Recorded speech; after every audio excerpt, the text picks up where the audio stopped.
A questão ucraniana, que muitos governos e tantos socialistas e mesmo comunistas têm tratado de esquecer ou relegar às profundidades da história, acha-se novamente na ordem do dia, desta vez com força redobrada.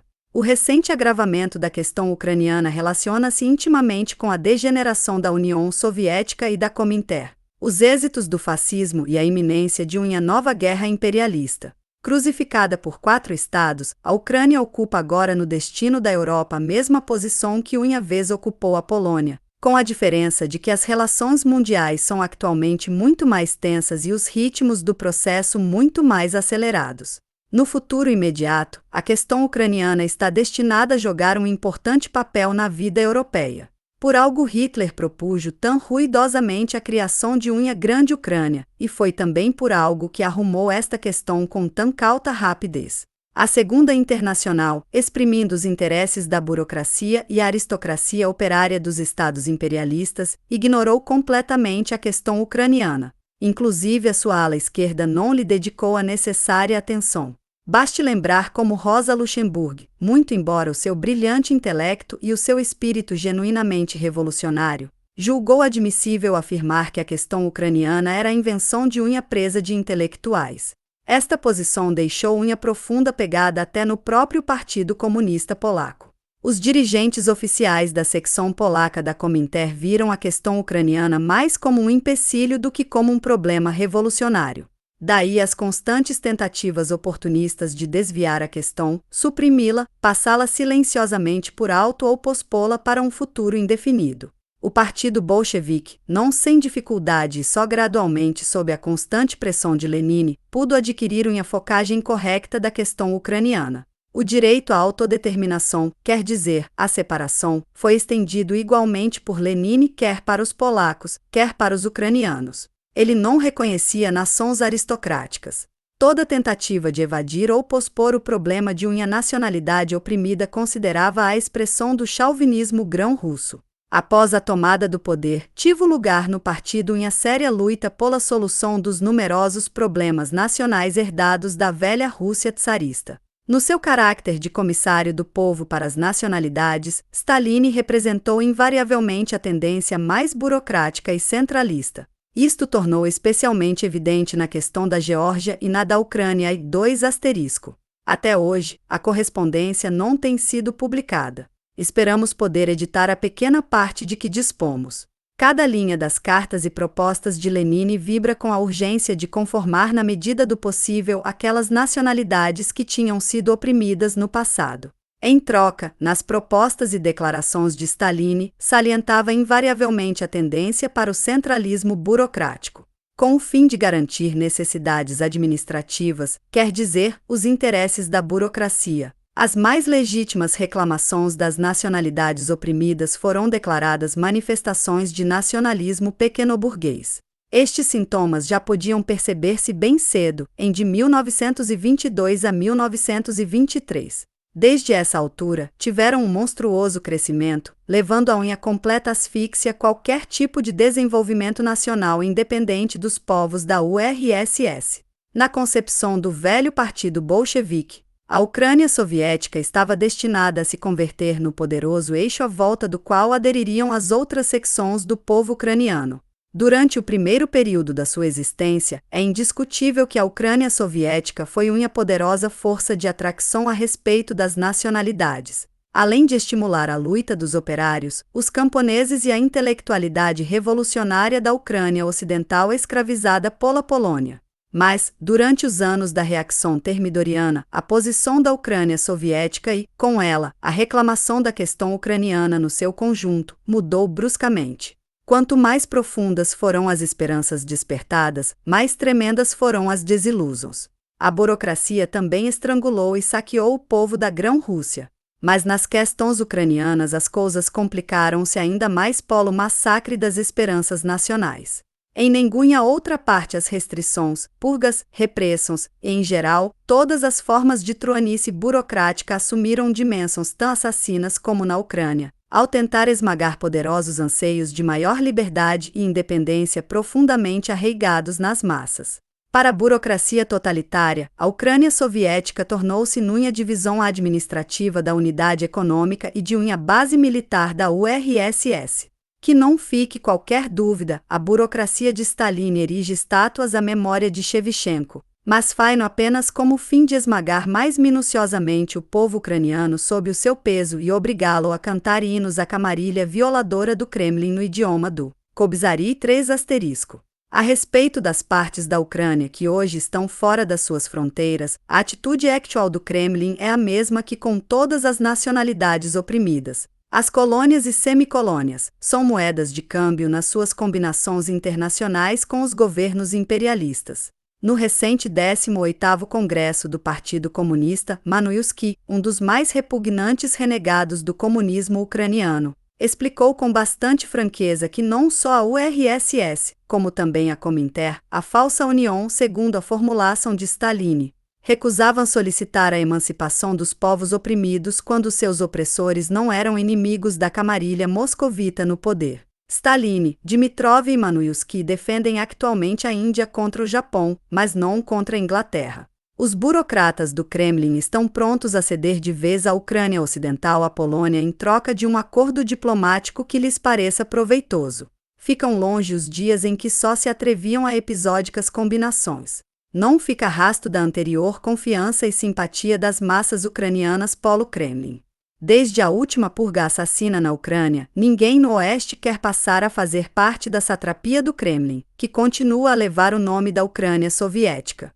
As massas operárias e camponesas da Ucrânia Ocidental, da Bucovina, dos Cárpatos ucranianos, estão confundidas. A quem recorrer? O que pedir? Esta situação desvia naturalmente o liderato para as camarilhas ucranianas mais reacionárias, que exprimem o seu nacionalismo, tentando vender o povo ucraniano a um ou outro imperialismo em pagamento de uma promessa de independência fictícia. Sobre esta trágica confusão baseia Hitler a sua política na questão ucraniana. Temos dito numa ocasião, se não fosse por Stalin, por exemplo, a fatal política da Comintern na Alemanha, não haveria Hitler. A isso pode acrescentar-se agora, se não fosse pela violação da Ucrânia soviética por parte da burocracia stalinista, não haveria política hitlerista na Ucrânia. Aqui não havemos demorar para analisar os motivos que levaram Hitler a descartar, sequer por um tempo, a palavra de ordem da Grande Ucrânia. Estes motivos devem procurar-se, de uma parte, nas fraudulentas ligações do imperialismo germano e, de outra, no temor de evocar um espírito maligno que poderia ter resultado difícil de exorcizar. Hitler presenteou os sanguinários húngaros com os Cárpatos ucranianos. Embora não o fizesse com a aprovação expressa de Moscovo, sim pelo menos com a segurança de que esta aprovação havia de chegar no futuro. É como se Hitler tivesse dito a Stalin, se me estivesse preparando para atacar amanhã a Ucrânia soviética, teria mantido os Cárpatos nas minhas mãos. Em resposta, Stalin, no 18º Congresso, saiu abertamente em defesa de Hitler contra as calúnias das democracias ocidentais. Hitler tenta atacar a Ucrânia? Nada disso. Lutar contra Hitler? Não há a menor razão para fazer tal. Obviamente, Stalin interpreta como um acto de paz o trespasso à Hungria dos Cárpatos ucranianos. Isto significa que parte do povo ucraniano tornou moeda de troca para os cálculos internacionais do Kremlin. A Quarta Internacional deve compreender com clareza a enorme importância da questão ucraniana, não apenas no destino do leste e sueste europeus, mas da Europa no seu conjunto. Trata-se de um povo que demonstrou a sua viabilidade, numericamente igual à população de França e que ocupa um território excepcionalmente rico e, aliás, da maior importância estratégica. A questão da sorte da Ucrânia está colocada em todo o seu alcance. Cumpre uma palavra de ordem clara e definida, que corresponda à nova situação. Em minha opinião, a atualidade uma única palavra de ordem, por uma Ucrânia soviética de operários e camponeses, unida, livre e independente. Este programa está, ante todo, em irreconciliável contradição com os interesses das três potências imperialistas, Polônia, Romênia e Hungria. Só pacifistas irrecuperavelmente imbecis são capazes de julgar que a emancipação e unificação da Ucrânia pode levar-se a termo por meio de pacíficas conversas diplomáticas, referendos ou decisões da Liga das Nações, etc. Com certeza, não melhores a soluços que propõem os nacionalistas, que consistem em se colocarem ao serviço de um imperialismo contra o outro. A tais aventureiros, Hitler deu-lhes uma impagável lição entregando, por quanto tempo, os Cárpatos aos húngaros, que imediatamente exterminaram não poucos ucranianos leais. Enquanto a questão depender do poderio militar dos estados imperialistas, a vitória de um bando ou outro só pode significar um novo desmembramento e uma vassalagem ainda mais brutal do povo ucraniano. O programa de independência da Ucrânia na época do imperialismo está direta e indissoluvelmente ligado ao programa da Revolução Proletária. Seria criminoso alimentar ilusão alguma sobre isso. Mas, gritarão a coro os amigos do Kremlin, a independência da Ucrânia soviética significaria a sua separação da URSS? O que tem isso de terrível, contestamos. É-nos alheio o culto apaixonado pelas fronteiras estatais. Não sustemos a posição de uma totalidade unida e indivisível. Depois de todo, inclusive a Constituição da URSS reconhece o direito dos seus povos federados à autodeterminação, quer dizer, à separação. Assim, nem sequer a própria oligarquia do Kremlin ousa negar tal princípio, embora só tenha vigência no papel. A mais mínima tentativa de apresentar abertamente a questão de uma Ucrânia independente significaria a imediata execução sob o cargo de traição. Mas é precisamente este desprezível equívoco, esta despiadada perseguição de todo o pensamento nacional livre, o que tem levado as massas trabalhadoras da Ucrânia, em grau muito maior do que as da Grã-Rússia, a considerar monstruosamente opressivo o domínio do Kremlin. Perante uma tal situação interna, é naturalmente impossível falar de que a Ucrânia Ocidental se una voluntariamente à URSS, do modo como está atualmente. Por consequência, a unificação da Ucrânia pressupõe a libertação da Ucrânia soviética da bota stalinista. Também nesta questão a camarilha bonapartista colheitará o que tem sementado. Mas, não significaria isto o enfraquecimento militar da URSS, uivarão com horror os amigos do Kremlin.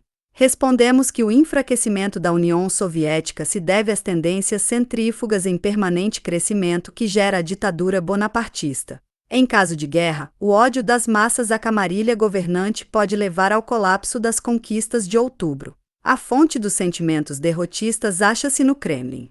Em troca, uma Ucrânia soviética independente converteria-se, embora apenas fosse por próprio interesse, num poderoso baluarte sul-ocidental da URSS. Quanto mais a Ginha for socavada, derrubada, esmagada e varrida a actual casta bonapartista, mais firme tornará a defesa da República Soviética e mais seguro estará o seu futuro socialista. Naturalmente, uma Ucrânia independente de operários e camponeses poderia seguir unir-se à Federação Soviética, mas voluntariamente, sobre condições que ela mesma julgasse aceitáveis, o que por sua vez pressupõe a regeneração revolucionária da URSS. A autêntica emancipação do povo ucraniano é inconcebível sem uma revolução ou uma série de revoluções no Oeste, que podam conduzir em última instância à criação dos Estados Unidos Soviéticos da Europa. Uma Ucrânia independente poderia unir-se a esta federação como membro igualitário e indubitavelmente faria-o. A Revolução Proletária na Europa, por seu turno, não deixaria em pé nenhuma pedra da repugnante estrutura do bonapartismo stalinista. Nesse caso, seria inevitável a estreita união dos Estados Unidos Soviéticos da Europa e a regenerada URSS, e representaria infinitas vantagens para os continentes europeu e asiático, incluindo, com certeza, a Ucrânia. Mas aqui estamos a desviar-nos para questões de segunda ou terceira ordem. A questão de primeira ordem é a garantia revolucionária da unidade e independência da Ucrânia de operários e camponeses na luta contra o imperialismo, de uma parte, e contra o bonapartismo moscovita, de outra.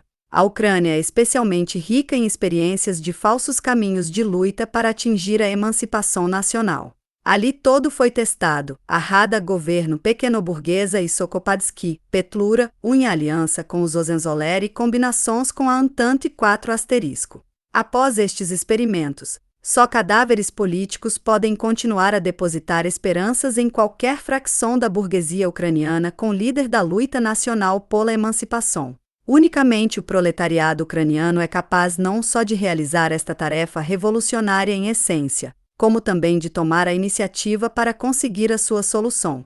O proletariado e só o proletariado pode congregar à sua volta as massas camponesas e a intelectualidade nacional genuinamente revolucionária. Ao começo da última guerra imperialista, Melensky, Bazok e Sokop Svieltujovsky tentaram colocar o movimento de libertação ucraniano sob a ala de Ludendorff, general dos Hohenzollern.